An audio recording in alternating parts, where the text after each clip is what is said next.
That whole practicing pulling the trigger with it at your fucking temple, I'm telling you right now, until you have even sat and imagined the kind of agony a person has to be in to do that. I mean, it's not like practicing anything else.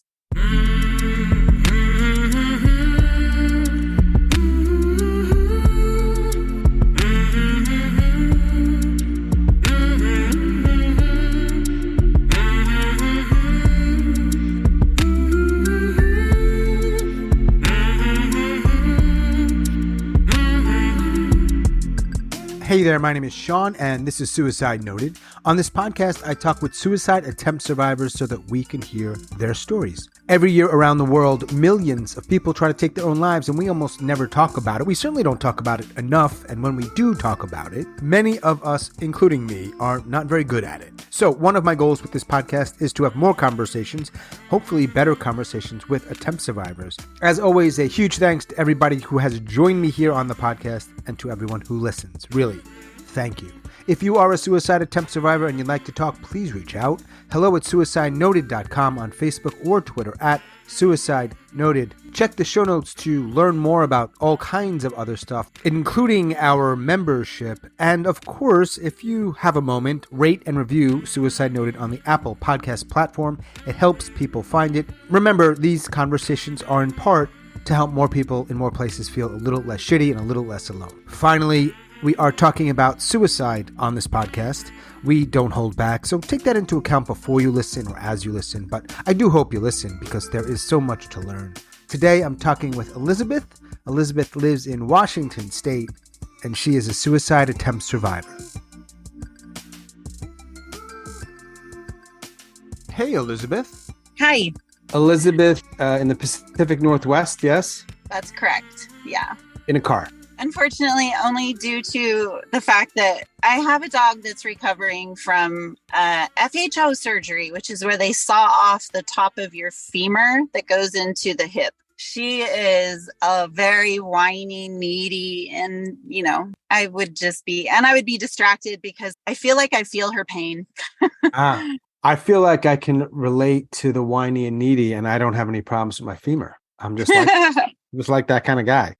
Yeah, likewise. Now, back to the car for a moment. That's a big car. A Subaru Ascent. It's the big one. It's the one you can seat 7 in or throw a couple dogs in the back and a bunch of kids too.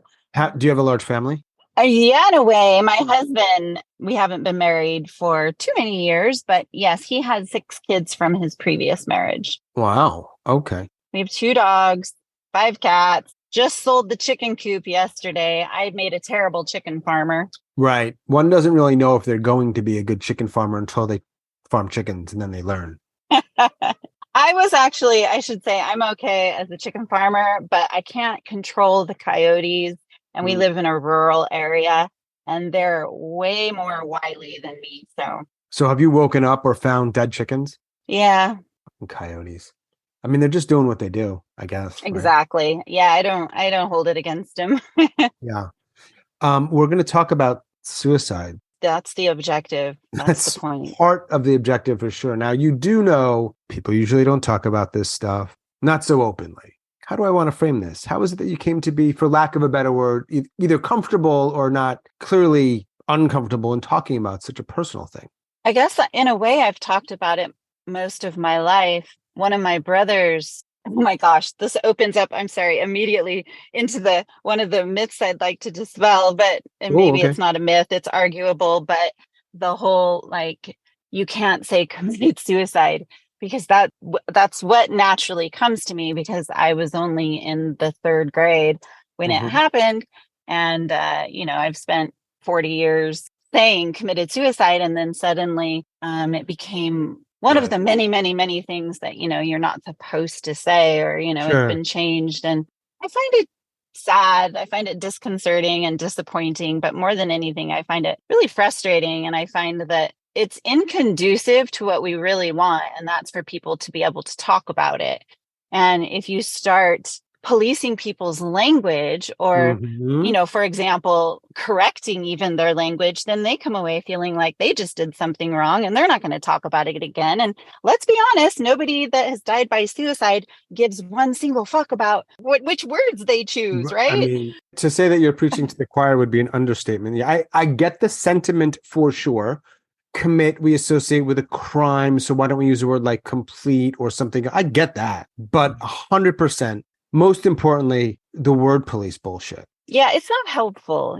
I think the intention behind that is that they want to be helpful. But if you really were to boil it down to the real intention, I think honestly what it is their incapacity to deal with their own difficult emotions around it. And so then they're going to project it onto other people as if it's their responsibility, to help them manage their Right. emotions. Maybe if somebody conceptualizes suddenly the criminal injustice system, well, that's valid, but that's something they have to work through. They shouldn't then decide that because that was a problem they had and they found a solution to it by Mm-hmm. maybe reworking their vocabulary, that's Mm-hmm. a problem everybody has. Mm-hmm. And even if it was a problem everybody has, we don't all, find the same solutions to be helpful. So I actually makes me think, I don't know if this is a bit of a like tangent, but I'm so wary to ever suggest solutions of any kind. Not that they're never valuable. Maybe even like, especially like children who like just don't know stuff. You're like, oh, I know something, it might help you.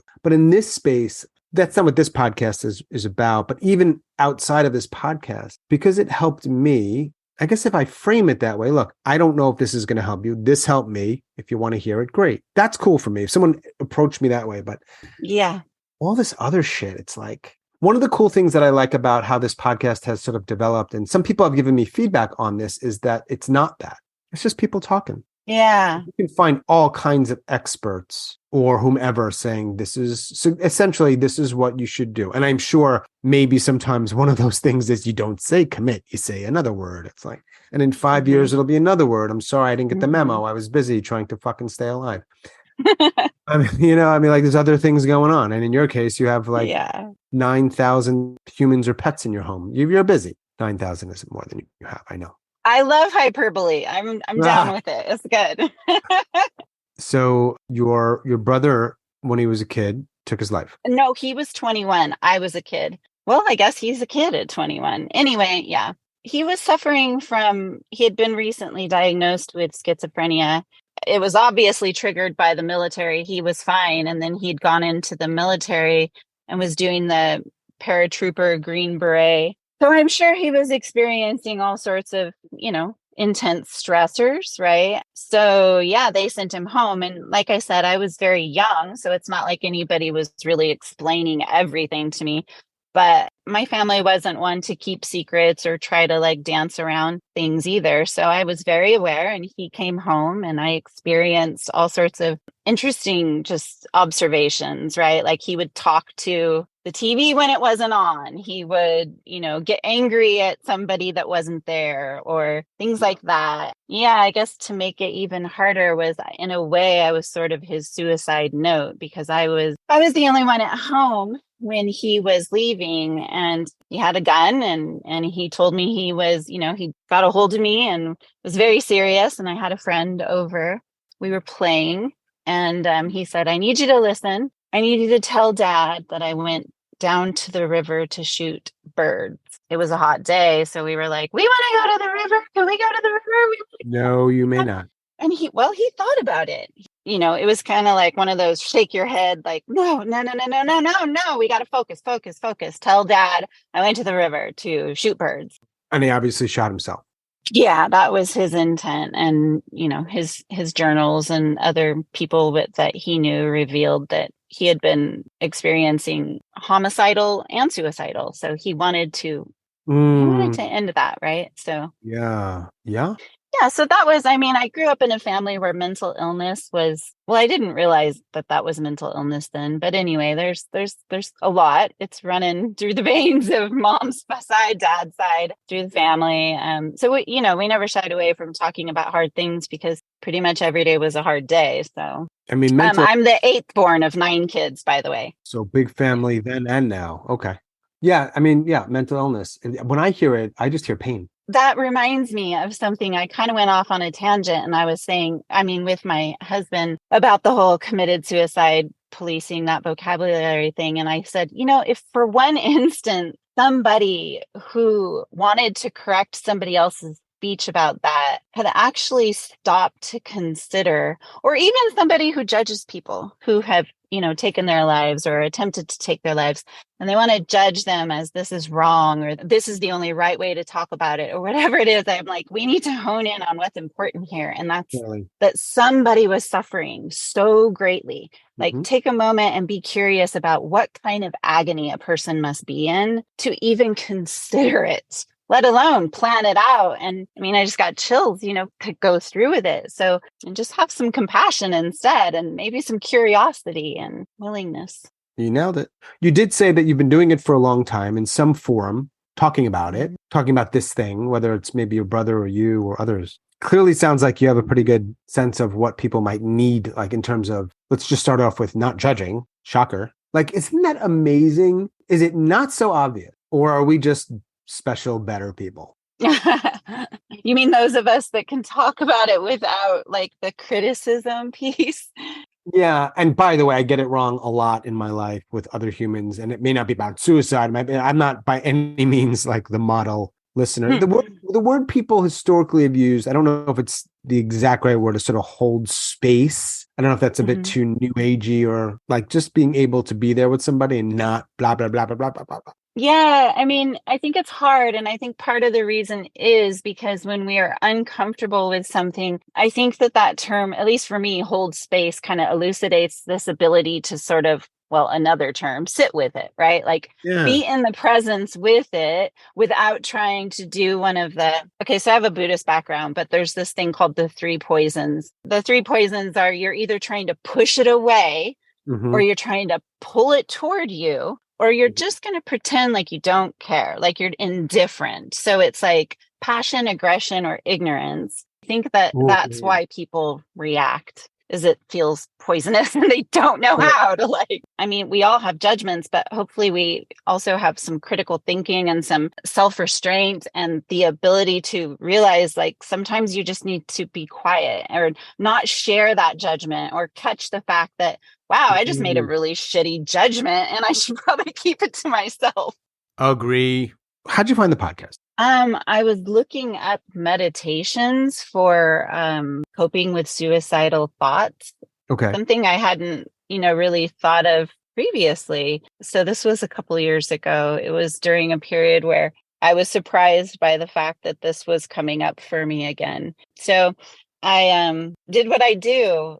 I try to solve problems as they come up. I tried to, I guess I can say that some of the Buddhism after all the years has embedded in me. And so I think my like default modes are curiosity and courage. Like, so I definitely will have the courage to like look at something that's difficult or talk about something that's difficult. Yeah. And then be curious about it instead of being, judgmental. And so in that state of curiosity, that sort of drove me to think, okay, I can help myself. Like, there is a way out of this. All problems have solutions. The solutions aren't always what we desire. I grant you that.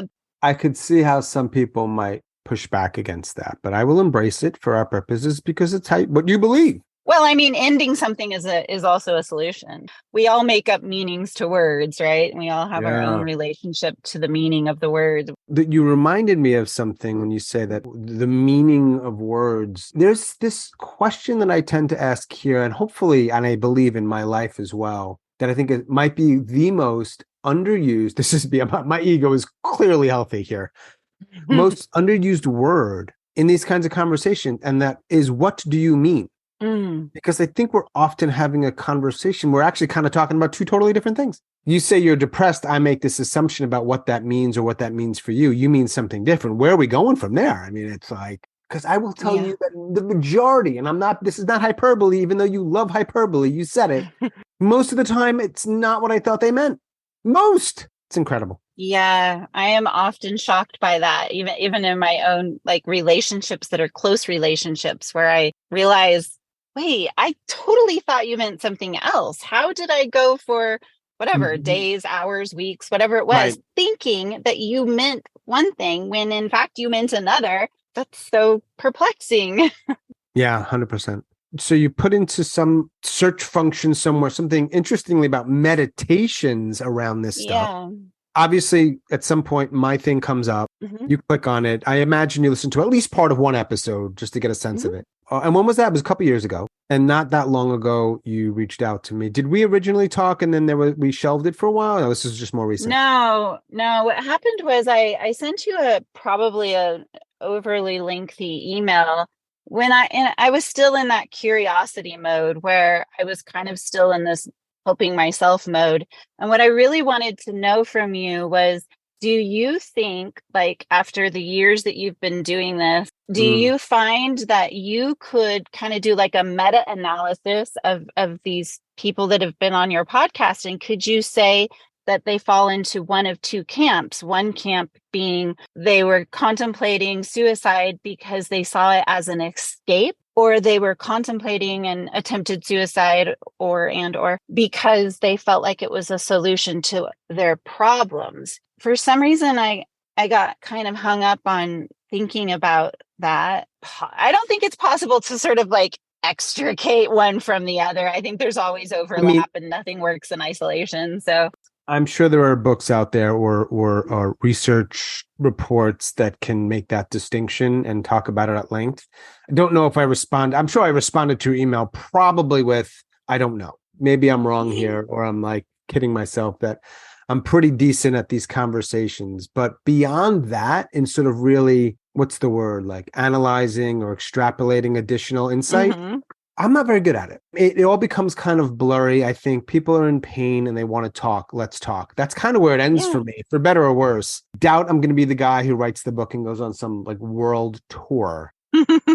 Did you get an answer to your question? You're not going to find meditations here, so that didn't work. Yeah, I found one decent meditation and then I made my own.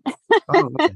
But having heard this podcast, you then wanted to talk with me, and thus, unless you change your mind, which you can, other people will hear it. Why? Why? Well, like we've already pointed out, I think it's not a topic that people talk about often. And that's really unfortunate because it happens often. I think that that's a bit of a crisis when we have something that is highly misunderstood and highly Mm, stigmatized. mm, So much so that, like, I mean, even the most recent, I think their intentions are good with the whole policing the words, but that just discourages people from talking about it more. mm. That's my opinion, and it was my experience. And I know just from social media, interactions with people, that people shy away when suddenly they feel like they're being policed, or like somebody, they say something and then everybody jumps on the bandwagon of correcting how, that's politically incorrect, or that's Yeah. Oh man. Oh man. unwoke, or that's woke, or that's whatever you want to label it again with words. Right. Well, I think you also speak to something else, not just controlling the words. It's like when we tell people how to feel or how to think or what to do, that's all control in a sense. I'm going to tell you this, this, this, this. And often, not always, often instead of doing what we said earlier, call it space, holding space, sitting with it, leaning in. I don't care what we call it. All right. Well, that person 9+ times out of 10 is just not going to talk to you anymore about this. And the most dangerous thing is that I think if it's like your kid, they're going to say something because it's really hard to just say nothing. What are they going to say? I'm fine. I'm okay now. Things are better. I'm taking my meds. Things are getting better. Not knocking on parents. I'm not one. So I will not ever. Yeah. But man, oh man, oh man, oh man, it gets really tricky. Yeah, I have some probably unique and extreme views on this, but information is intriguing as a concept to me, but it's also, as a fact, I think information is probably one of the most important, valuable resources we have. But again, it gets manipulated by those three poisons again. It's the passion, aggression, or ignorance. So it's like, I'm going to try to control what I hear and what I see. And, people, it runs down all the way to the point where you try to have a conversation with somebody because we're so used to not really sharing information, not really giving the truth, not Right. really telling it how it is, that Right. then you have these bizarre experiences. I've had this experience where I'm talking to somebody who's telling me that we're going to get together and go camping the next weekend. And we just had a good time. And you walk away with your beautiful wife and your 3-year-old kid, and then you go and shoot yourself the next day. Like, how does that happen? It happens partially because we're not really sharing the truth. We're not really used to sharing information in its most raw, unadulterated, unfiltered, unpoliced, honest way, right? We're so used to fucking deceiving ourselves and each other. And I think that these conversations are important because it's a way of practicing talking about what is hard. You know, it's like a freaking meme out there to say, we can do hard things. I can do hard things. We can. No. You can't do hard things because you can't even talk about hard things. So maybe you accomplish a difficult task, but that's not really doing hard things. Like, that's not, I don't know. It's not the same as what I think of when I hear that phrase, like a really deeply meaningful overcoming and letting go, and just like something of more meaning. So that's why I'm talking about it, is because, I mean, I'm sure I'll be judged. You can never say anything without being misunderstood by at least someone. You can never share something that's not going to offend or upset or trigger or whatever. But I still come back to my thesis is that information should be flowing freely. And then it's up to all of us to figure out how to manage it, how to cope with it, what to do with it. It's a really tricky spot because I absolutely understand why people stop talking about it. I mean, you start talking about it and you're met with police or met with aggression, or you're met with, hey, the 3 poisons. I just named one. Why would you continue? You can be careful. So I get it. Yeah. It's vulnerable. Vulnerability is talked about again. It's kind of like, you can do hard things, be vulnerable, but it's hard to do. It's hard to do, and is often met with discouragement, discouraging feelings. And all right, so you're here talking about this. We have a sense of why. You said earlier, with respect to feeling, and I'm paraphrasing a little bit carefully, like feeling suicidal or ideating or these thoughts coming up, but you said they're coming up again. What did you mean? Was there a time in your life when they first came up? Yeah, I was quite surprised by it, actually, because I was in my 30s and had never previously thought about it. And it was after that experience that I just mentioned, because it was so shocking. It was so disconcerting to know somebody personally. It just spoke volumes to me about the fact that we do not have access to another person's internal experience. Mm-hmm. People can say all kinds of things and mean things. And like we already talked about, we can misunderstand or not apprehend it or comprehend it. So it was just really troubling to me that could happen and not that I wasn't like aware. And I was already going through all of my own really, really, really difficult things. I was in an abusive relationship. My daughter was experiencing all sorts of difficulties. She was quite young. I only have one of my own daughters, by the way, one of my own children. I was depressed. I think more than depressed, I was overwhelmed by life. So yeah, I started thinking about that. That's what it was, is I would see people that I worked with. I had my dream job. I interacted with people that I mostly enjoyed interacting with.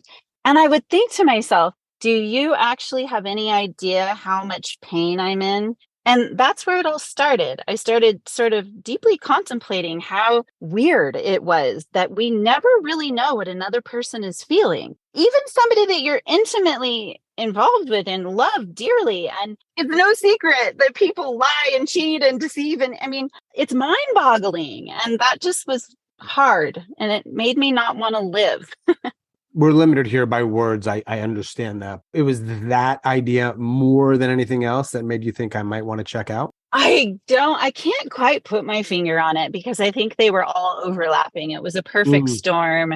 It was realizing that this person just took his own life and, worked for Microsoft and had amazing money. And like, I was in Seattle at the time, and I don't know, it was just really disconcerting to me. And then it also made me start realizing nobody else really knows me. Like people that I work with see me one way, and these are things I had thought about for years because I'd been studying Buddhism. There was something about the fact that I was struggling so hard to keep my shit together. That's what really made me realize it. Was I was like, wow, I look to other people like I have it together. The director of the school I was teaching at came in and, complimented me on how organized I am and how she wants to use me as a model for the new hire. And I was just like, you have no fucking idea how hard I struggle to keep it together. I am so disorganized. I am so ADD in my brain,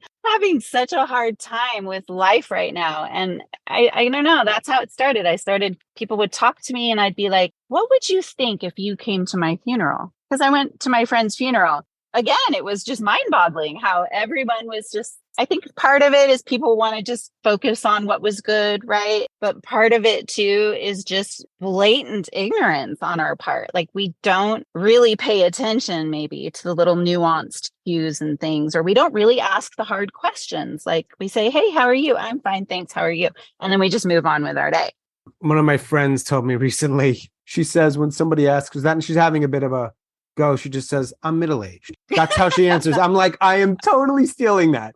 How long did you feel that way? And I understand it's not probably like you woke up one day and you were journaling and, it was exactly 2 years. And two, how close did you come?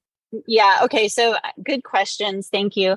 That was just sort of like the introductory swimming lessons, so to speak. Like that was for the first time me having that feeling. And it started with that question of like, what would you say or do at my funeral? Like I'm standing here, we're having a conversation, our mouths are moving, and I'm just doing the normal, things by responding to your questions in the normal ways. But what I'm really standing here thinking is, you have no idea who I am or what's going on in my life. And do you really care? Yeah. And then I would go home and be overwhelmed by just being in an abusive relationship and having a child with special needs and all of my undealt with trauma that was like starting to creep up and come out. But I was still so in the throes of the traumatic events that I couldn't come up. So I managed my way through it just because I mostly was in survival mode for my daughter. Yeah. And really focusing, but actually that was the beginning then of what came next. So then, those are like the introductory swim lessons, but it was like I was dipping my toe and realizing that I was beginning to feel like my daughter's struggles were actually my fault. Everything that she's experiencing is because she's picking up on all of my undealt with history of trauma and the fact that I'm gone back to this guy 6 times, and we've like come and gone. This is having an effect on her. And I'm actually causing these problems that she is manifesting with. So, yeah. So then that was the next time that the real thoughts of suicide came to me, were maybe like 2 years after that. And I had to move from Seattle. I had to leave my dream job because I, was not going to be in that relationship anymore. And the cost of living on a teacher's salary, and I taught at a private school, so I was maybe on the more upper, end of that, but it was not doable. And I did everything that I could to try to make it work, but I had to leave and I had to move to this town that I had grown up in where my, brother had killed himself. And I got a teaching job at the elementary school that I had gone to and experienced tons of horrible things in my life that I'd never really talked about.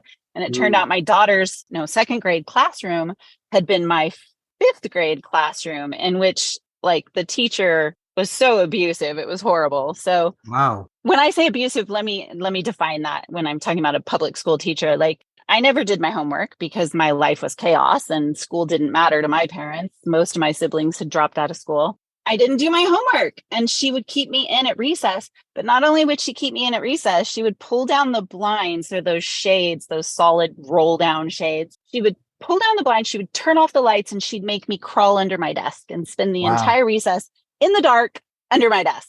Wow. Yeah. So I was teaching there at that school, and it was just weird. It was like all the skeletons in the closet that I'd kept nice and neatly tucked away were just crashing in. And I always feel like eventually shit's going to catch up, always. But I think I'm wrong. I think some people can somehow manage. And I mean, again, we all do it to some degree, right? But Yeah. anyway, with you, let's get back to you. Easy to sort of talk in generalities. In part, that didn't work. You put them away, they come back. Yeah, I was coming unraveled. I was actually having a total nervous breakdown. It was horrible. It was just so, I mean, socially, it was deprivation. I came from Seattle where I'd been living for 20 years and I did not grow up with education, but for some bizarre reason, I went into education and wanted to be a teacher. And I really like learning because I'm curious. I was working at a private school at that time where most of the people were smarter than me. The parents were paying $35,000 a year, for their kid just the first year to come, and then tuition would increase. So their parents were really smart people. And I tended to talk with these people, and my own social circles were I liked to be around people that are smarter than me because it makes me think and I get to learn things, right? Like I get to learn things. And I didn't realize that until I came back to this town that I'd grown up in. And it's just a tiny rural town. And to say, from the compassion of my heart, it is not their fault. I mean, this is generational trauma is prevalent here. The socio-educational economic factor is very low here. It was just depressing. It was so freaking depressing. And it was the school that I'd gone to.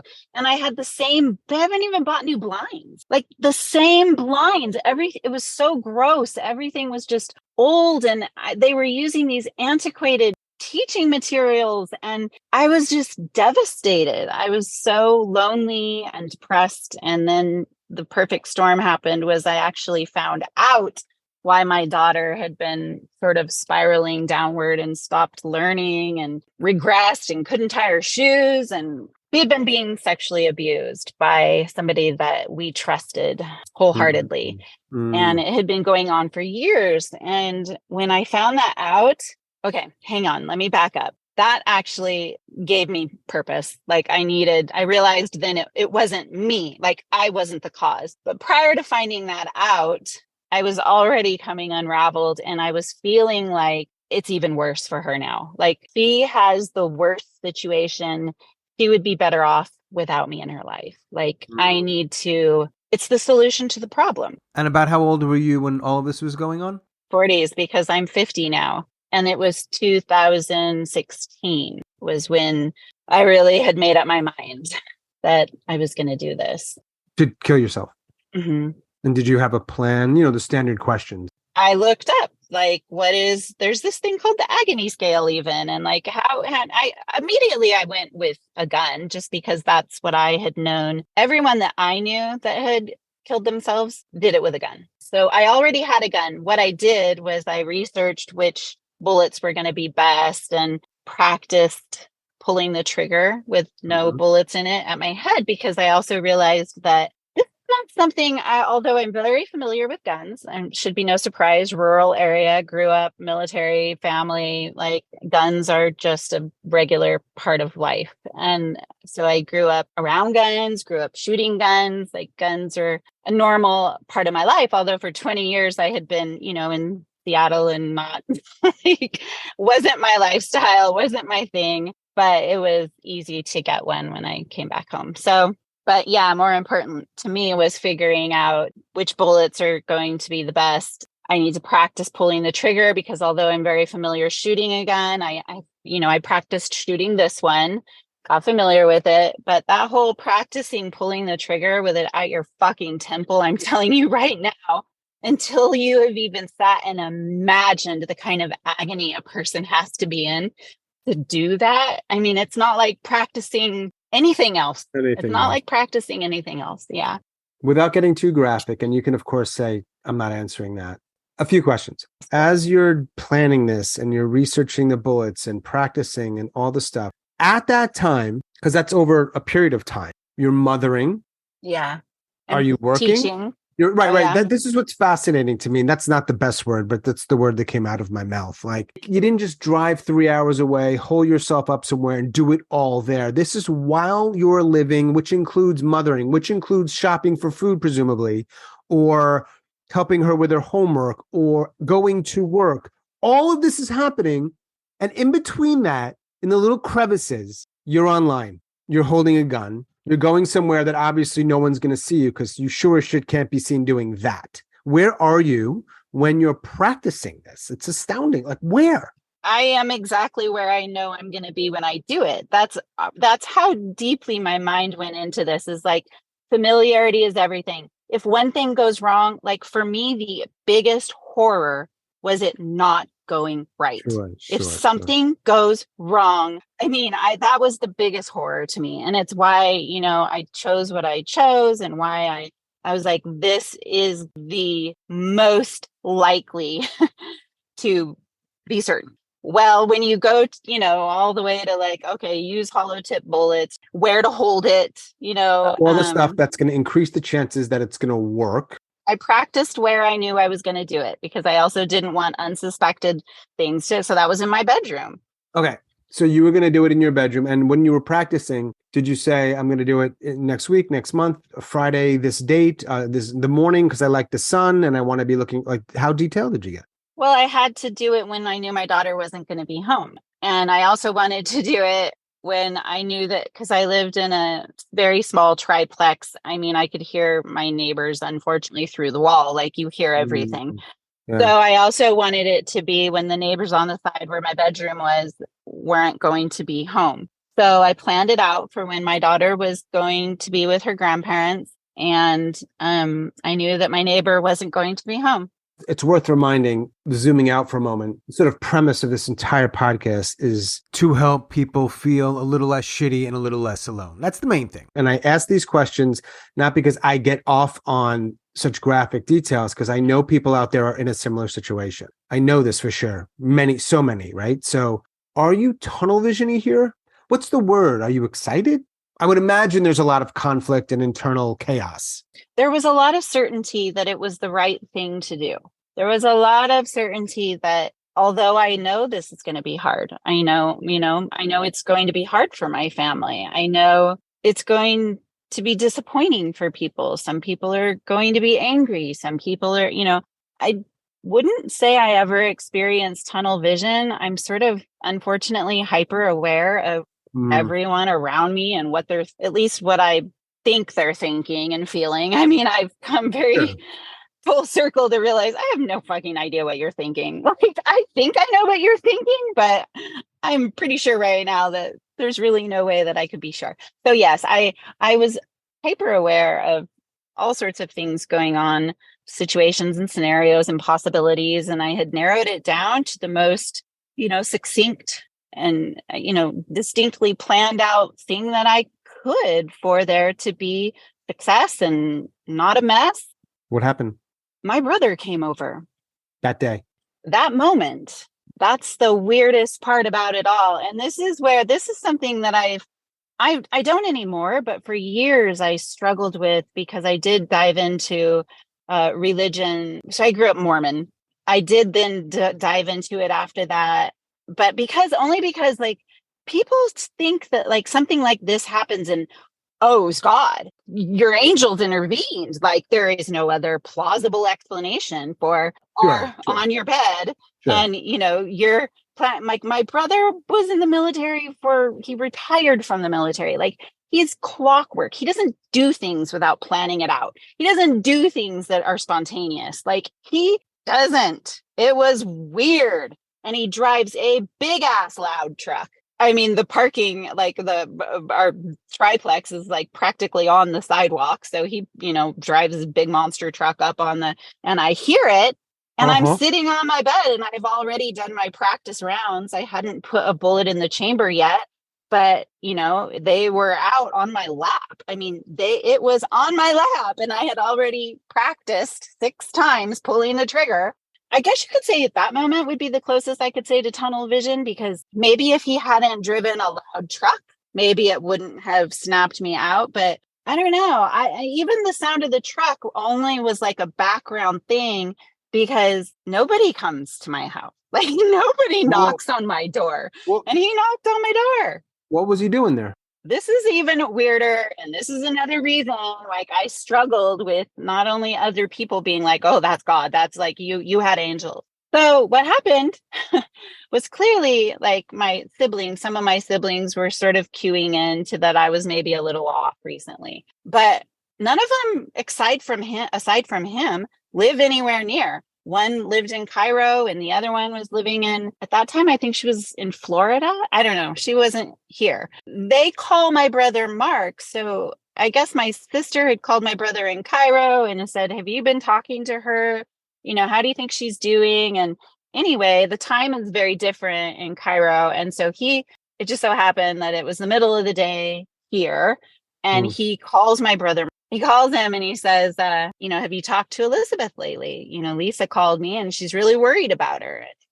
Said she's acting weird and just really worried that she's not responding the way that she usually does. And so Mark said, no, I haven't, or I saw her the other day, but everything seemed fine. And Jared was like, you should probably check on her. And at that moment, his house was filled with his grandkids and his daughter, and they were walking out the door to go to the county fair. He decides, oh, I'll invite her to go with us. He spontaneously decides to come to my house and invite me to go to the fair with them. Mm-hmm.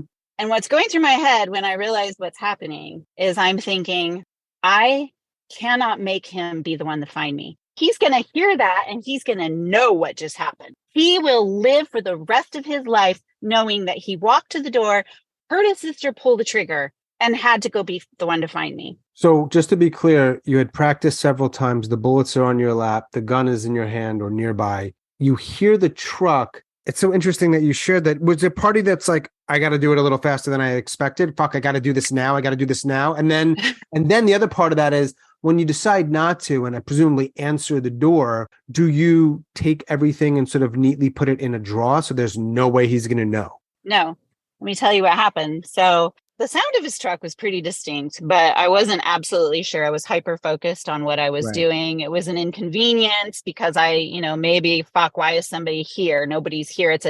There's like 500 people in the town. Like nobody is like, I don't know, but it was when the knock on my door, like the truck pulls up literally within seconds. So it's that fast. And I'm like, it is Mark. I just burst into tears.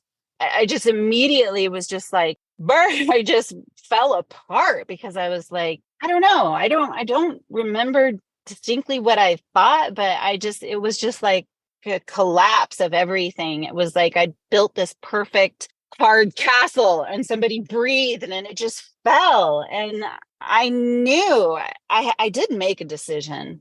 I knew I could not make this happen. This cannot all transpire this way. It can't happen this way. I didn't make a decision beyond that. Like I didn't say to myself, oh, you'll do it in an hour. You'll do it. At the moment, it was like the castle just collapsed. I got to answer the door.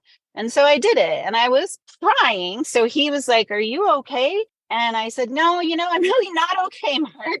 I want you to come to the fair with us. You want to go clean up, go wash your face. And that's when I start thinking like, okay, how can I do this? What do I do? Now I'm having to make decisions and be like, okay, how do I make this happen later? What do? I just say, okay, I'm going to wash my face and then come out and tell him to go away? Or do I had to make a decision. I'm like, okay, I'll go wash my face. I go in the bathroom, I'm washing my face and I just fall apart. It just crying again. I said, I can't go anywhere. I can't stop crying. This isn't going to stop right now. And he's like, what's going on? He sits down on the ground. He knows I sit on the ground. There's meditation cushions on the ground. He sits on the ground, which is for him a big thing too. Like that was odd. And I sit down there and he's like, what's going on? I don't say anything for a long time transpires. It felt like eons, but it was probably maybe 10 minutes, which is a long time to sit with somebody who's crying, right? Especially somebody who's like, my wife and kids and grandkids are all waiting for me. This is all weird. Yes. And his phone is buzzing. It's blowing up, and he's like, okay, hang on, take some messages. He's like, give me a few minutes. You guys go without me if you need to. But, and then they're like, what's going on? It's like more and more life is happening, right? This is this thing called life. And it just happens. Like it doesn't stop. And I had that thought, like, even if I was dead right now, life would not have stopped. Like for me, it would have, but it just keeps going and going and going. And he says, hey, there isn't anything that isn't solvable. It's this stupid refrain that I've finally embraced. But anyway, I still haven't said anything. And then I get up and I walk into my bedroom and I pick up, it was a hard black case and, has little egg crate shell cushions on the inside. And yeah, so anyway, the bullets are laying next to it. And I walk out and it's open, of course, and I'm holding it and I hand it to him. And I just burst into tears crying. He knows what's going on. Oh, he knows. He knows now. Now he knows, right? Now he gets it. He just stays and he talks to me. I don't even remember what we talked about. It was mostly small talk. There was something about he would help me build a bookshelf. That's awesome. Like, I have a lot of books and there's I still hadn't unpacked all the way from moving there, and I didn't want to leave. Anyway, he's like, let's plan things. Let's make some plans. And we never talked about it again. Like it to this day has never been brought up. It's never been addressed. Wow. Some years went by. No, not years, months went by. Hang on a minute. Maybe it was a year, but I asked for my gun back and I don't have it. He didn't give it to me. That's kind of when I knew like, this is not, we can't talk about this. We're the kind of people who are like, you don't take things from people that they don't give to you. And if they want it back, you give it back to them. Like that's the kind of BS we don't want to deal with. So, again, I was like, okay, I'm not going to push this. I wanted to come back at him and be like, hey, that's my gun. Like I paid good money for that and I want it back. And you have $1 million, you don't need it, so. It's pretty common. Yeah, people don't talk about it. Well, it's just going back to what we said before. Yeah, it doesn't come up. Just move on. Yeah. Have you ever wished, or do you ever wish that he had not come over, whether he's an angel or not, that day, that moment, and you had gone through with it? I did think that, but then I think it was within my concept of time has always been a little wonky, but especially during times of stress, like it just kind of all merges together. So I'm not always accurate in my timelines, but it was shortly after that I found out. So to answer your question, yes, I had thought and I wanted to do it still, but there was that thought of like, why did that happen? Like, how was it? Like, what are the chances? What are the odds? It was just so unlikely that would happen. And so, of course, everyone that I shared it with wanted to tell me that it was God. And I only entertained that idea for a very short period of time. And then it just made me want to do it again more, just because it was that feeling of like, this is not a world I belong in. People who want to resort to the supernatural as an explanation, don't accuse me of wanting to take a shortcut or take the easy way out, was my thought. You're driving. Can you look at the road? Not me. Remember, there's like nobody in this town. Okay. I'm gonna thank you. I'm gonna just park in the shade is all I needed to do. So driving around rural Washington, probably not terribly far from those ugly blinds in your elementary school class. Oh, right. Exactly. Yeah. You said it made you want to do it more. Did you try again or almost try again? No, I would have. I most certainly would have, had I not then discovered the reason that my daughter had been declining in her well-being. Yeah. And that was another weird thing. I mean, can't remember the exact age now. And I should, because it was one of her questions, because it was the middle of the night and I was just sobbing in our tiny apartment and it woke her up and she came out and she was asking me, what is wrong? Like, why do you keep crying? Like, why? Because after my failed plan, I really did downward spiral bad. It was bad then. And I had to quit working then. It was like, finally, it just all came crashing down. I was sick. I was sick mentally, physically, everything. And I just told her, I said, honey, you know how you broke your leg and we put a cast on it and it's healing. It's going to heal. I said, so I've had some pretty severe breaks like emotionally in my life, in my heart and in my mind. So they're not my bones. I said, but they never really got to heal properly. And so now I'm trying to do that healing, and it's really hard work. I said, it's really hard work. And so I'm probably going to cry a lot, but it's going to be okay. And she says, Mommy, how old are you? And I told her how old I was. And she says, well, I don't think I can live with the pain that long. I don't think I can live with it that long. And I said, it's healed up, honey. You don't even have to wear an air cast anymore. Like, it's all good. And she's like, that's not what I mean. Mm-hmm.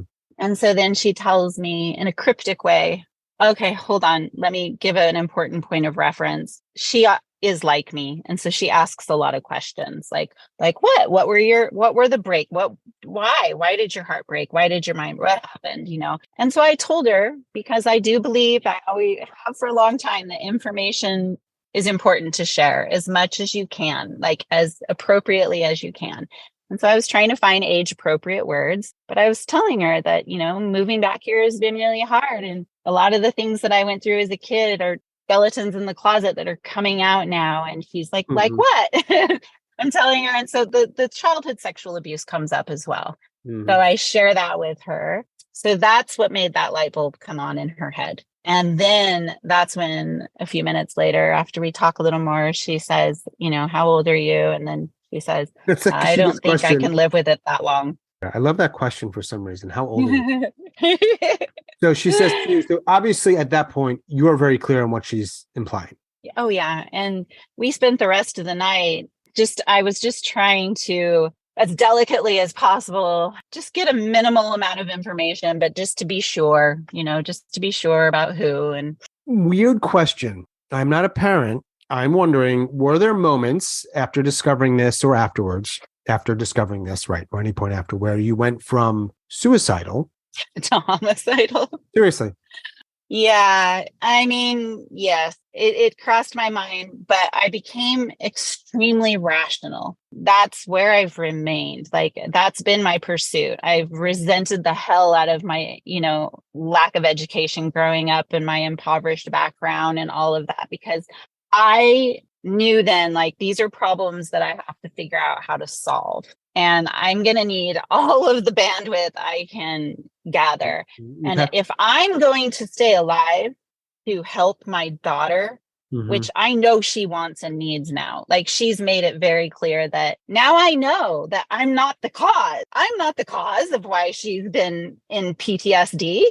Like, I mean, she had all the PTSD symptoms. And I was like, I am just literally giving her my PTSD.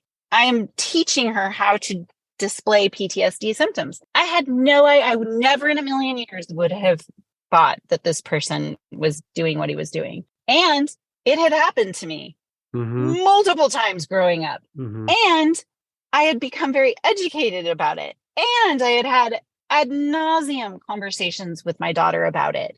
And we had books in there. And she'd been present when I insisted on talking to her friends about it. We do not have access to reality. Right. We have access to what we create as our framework. Well, I know for sure she's still around and you're still around. And I know, so obviously some of the stuff, not that you need to hear this from me, but something's working. But I also know a couple of years ago, you started having thoughts again. So I'm curious, can you identify kind of what that was about? You might have alluded to it earlier. Absolutely. Yeah. So just I want to add happy ending there is that maybe the good that did come out of the things that I taught my daughter was that when she did go in to give her police report and do the forensic psychologist interview, they came to me, and this is horrible news, of course, but then they said, we want to give you some good news. And that's that you've taught her things, like her vocabulary is incredible. She used body part specific language. She was very capable of describing things in detail. And, these kinds of cases are rarely even prosecutable, but her testimony and those things it's compelling. He obviously ended up confessing to it, but he went to prison, or is still in prison. So he was sentenced to 7.75 to life. 7 to life based on what? Yeah. Why would you get 7 versus life? What are you doing in that time? Well, in order to actually not be released would mean that they would have to deem that he was likely to reoffend. He's a very, very intelligent, book smart kind of person who also knew a lot about law. He knew that it was in his best interest to admit, play the role of rehabilitatable, because the life part comes from if they decide that this person is likely to reoffend, they can keep them in prison until they have demonstrated that they're not going to be a threat to society. Yeah, he's busy writing a movie script, I hear. Wow. Yeah, but anyway, so Yeah. your next point was that Came back to it. yeah, and I guess this isn't a surprise or shouldn't be a surprise. What it was, I guess 2 years ago, there was a case that was on, I just came across it on social media and I thought it was interesting. This person's name was Alan Walker and it was spelled Alyn, so intentionally, you're not sure of gender. Okay, now keep in mind, again, I live in a very conservative, homophobic, racist place. So I usually come across these things and unfortunately it's somebody is like posting it to be like, oh, here's another reason to not like trans people, or whatever. And I usually come at it with like a more discerning eye and I want to deconstruct it and look into it and figure out what's actually going on here. And I find out that this person is a professor at a university. The reason they're being called a pedophile supporter or, a defender of pedophiles is they're a professor of sociology, had written a book called The Long Dark Shadow, and it had just gotten published, and that was the controversy.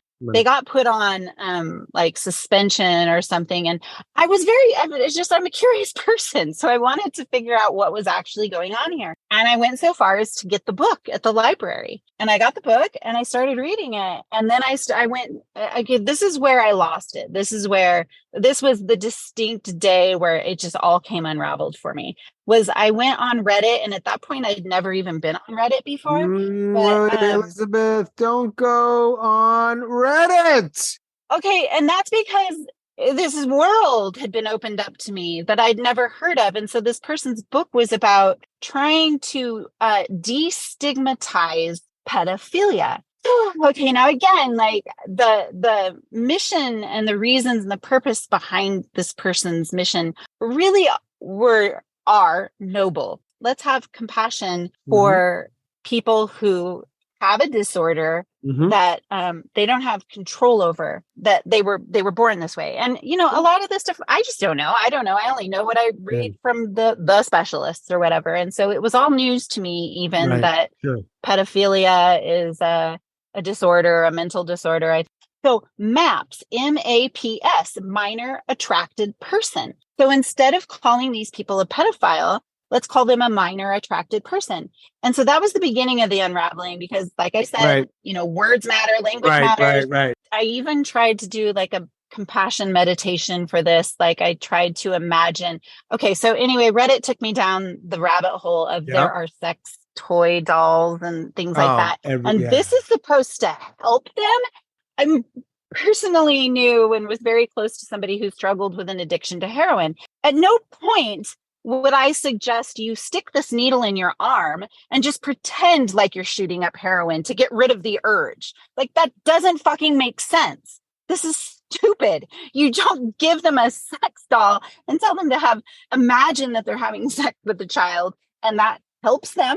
So I don't even need to discuss this any further because it's still so mind-boggling to me that it just sent me into a spiral where I was like, I cannot live in this world. This world is so sick. It was horrible. Like I couldn't stop crying every day. I would wake up and I would think this world is filled with people who do these horrible things to children. I don't think that there's anything okay with we need to stigmatize it. And then I struggled with, Elizabeth, you're a judgmental bad person.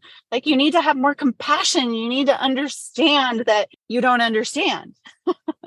I could see both sides. I mean, hey, by the way, if you think people don't talk about suicide, they really don't talk about that. No, it's just, again, so people can't talk about hard things. I couldn't stop thinking about it. I literally just wanted to die. Like I didn't want to have to do it. I didn't want to think about it. I didn't want to. And so I was immediately verbal about it. This is when I found you in your podcast, because this was when I was like, I have to take action. Like, Okay. I got to nip this right away. Like, these thoughts of wanting to die, this is not conducive to life. And I want to live Well, life and fair, I want to fair. live well. I've come a long way. I was like, I've come way too far. I've battled this battle. I cannot slip. This is a slippery slope. And it was. I had gotten to the point where I didn't need to take meds anymore.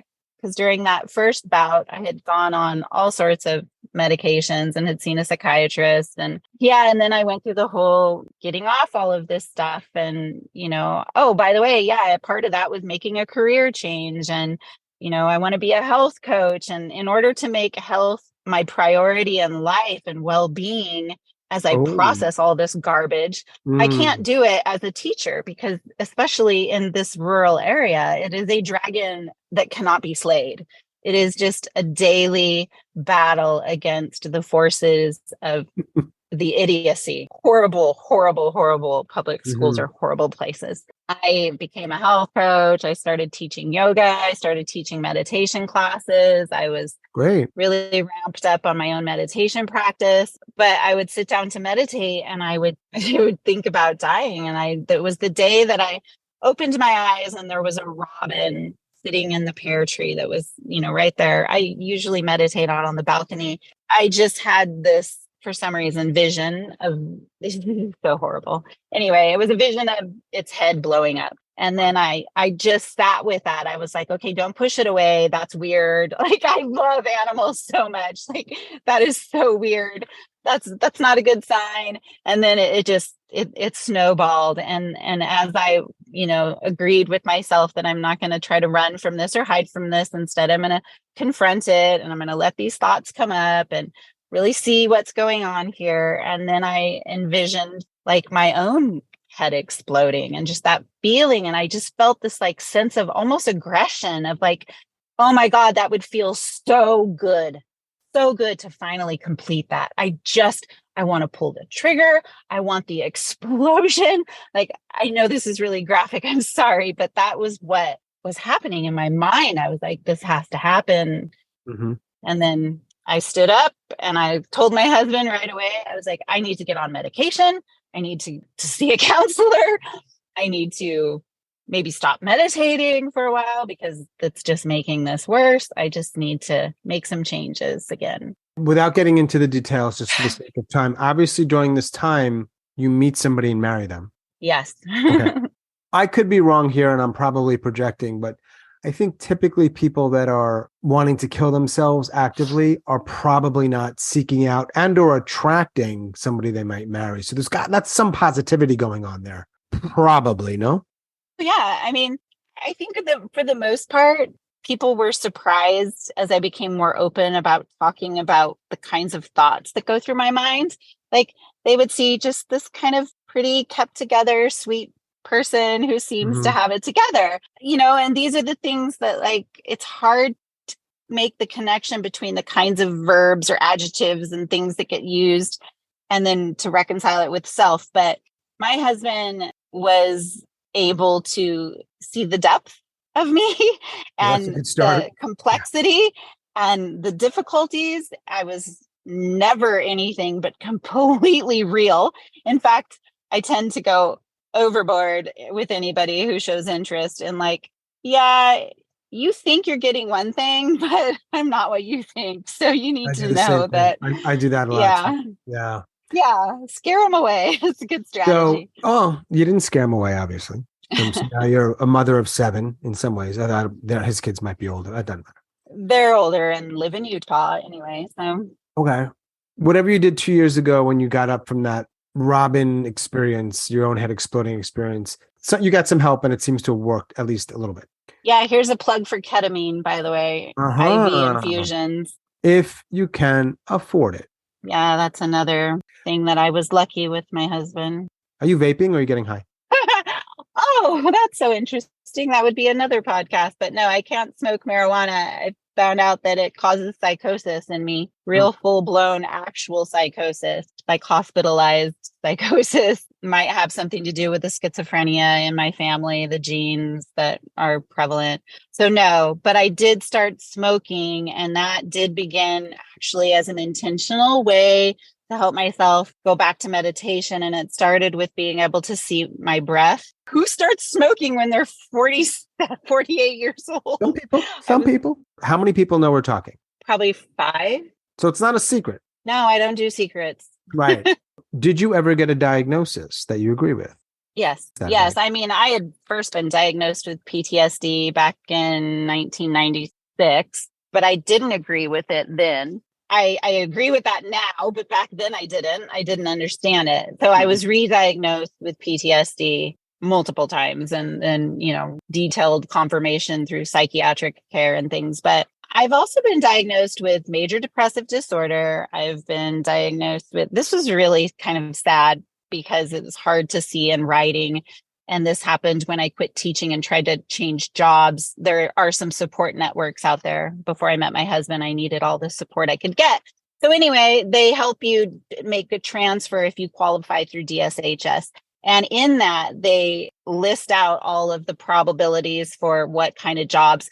And it was all written out. It was PTSD. It was major depressive disorder. It was GAD, generalized anxiety disorder. Those are the only ones that I agree with. Are you still on any meds? I did just start taking meds again.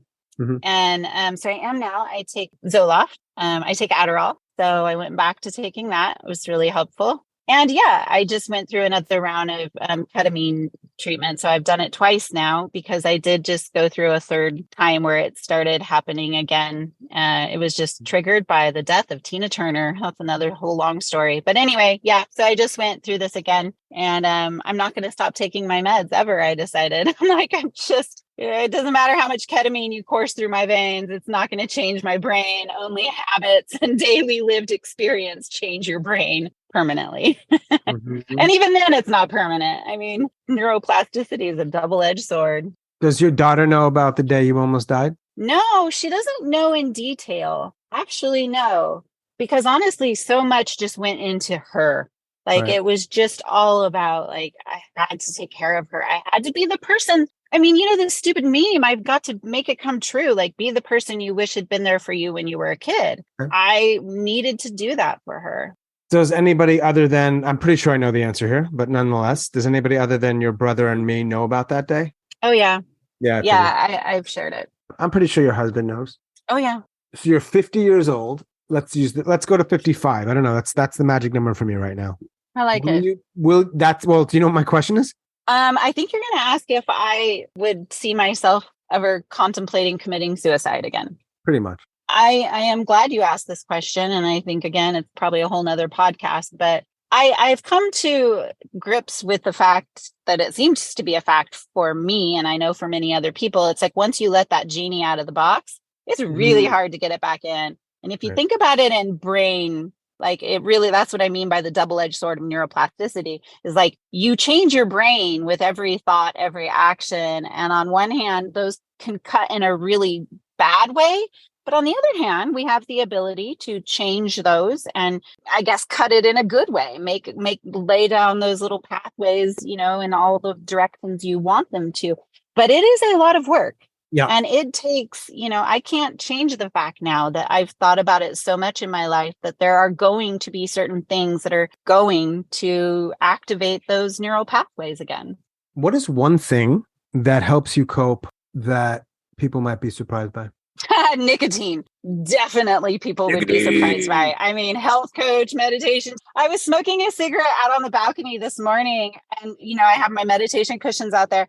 And I literally said to my friend a few minutes later, I was like, I felt so embarrassed when the neighbors saw me smoking. I like it better when people see me meditating out there. It really does so much better to serve my image.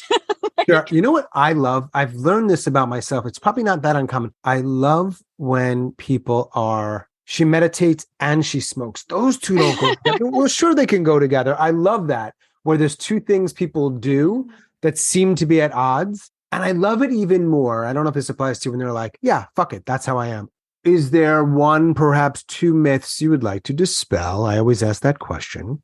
I have a big hang up with the hang up that people have about saying committed suicide. And I really think that we just need to tap into curiosity, courage, and compassion instead of like trying to be the language police. I think the other myth is that it's easy, that it's the easy way out. I've learned that, oh, this was the word. It was a cop out, that suicide is a cop out. Mm-hmm. And I thought really deeply. I really contemplated that. And you start with the word. It's not a cop out. In fact, there is nothing easy, about the kind of agony and pain a person has to endure to even navigate the spectrum of suicidality. Why do you think people call it that? Well, because they see it that way. And that's because people's minds tend to be pretty narrow and compartmentalized. And instead of, having the courage to question something and have curiosity about it, which could lead to having compassion for it, you just take the cop out. That was the awesome part, is I was like, actually, that's the very definition of what a cop out actually means. Instead of actually taking the time to look deeply into why somebody might contemplate taking their life, or what kind of agony a person might have to be in to go through with it, you are taking a shortcut. You are taking the easy way out, and you're going to just say, oh, that's wrong, that's bad, the end. Oh, so are you suggesting that people who say it's a cop out are themselves copping out? 100%. That's the definition of a cop out. They are demonstrating the true definition of a cop out. Irony with all caps. Yeah. Well, I also, in every human's defense, at least in, let's say, modern industrialized nations, but perhaps all, one of the things, and this is another podcast, probably could be, is like people are busy and things that they have to do, they have to do. I'm reminded of a culture we've created, and I don't even know what that means, a culture we've created.